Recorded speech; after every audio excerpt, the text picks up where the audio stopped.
ಪಾಕ್ನ 700 drone 7 airbase ಉಡಿ 9 ಉಗ್ರರ ಶಿಬಿರಗಳು ಪೀಸ್ ಸಾಕ್ಷಿ ಸಮೇತ ಪಾಕ್ಗೆ ಗುಮ್ಮಿದ ಇಂಡಿಯನ್ ಆರ್ಮಿ.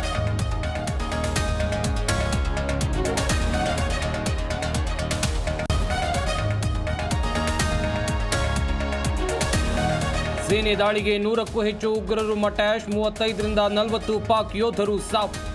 ಪಾಕ್ ದಾಳಿಗೆ 5 ಯೋಧರ ವೀರ ಮರಣ.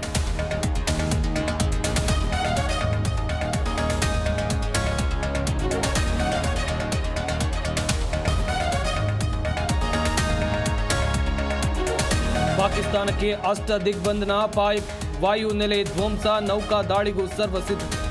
ನಾಳೆ ಡಿಜಿಎಂಒ ಮಟ್ಟದಲ್ಲಿ ಹೈ ಲೆವೆಲ್ ಸಭೆ.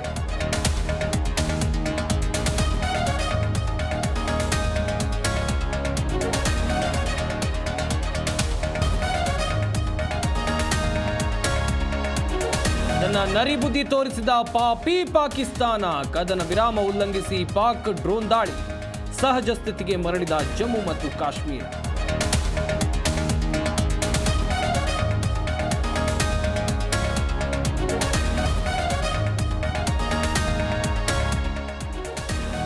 ಕದನ ವಿರಾಮಕ್ಕೆ ರಾಜಕೀಯ ನಾಯಕರ ಬೇಸರ, ಯುದ್ಧ ಮಾಡಬೇಕಿತ್ತು ಎಂದ ಹೊರಟ್ಟಿ, ಪಾಕಿಸ್ತಾನ ನಡುಗಿದೆ ಎಂದ ಈಶ್ವರಪ್ಪ.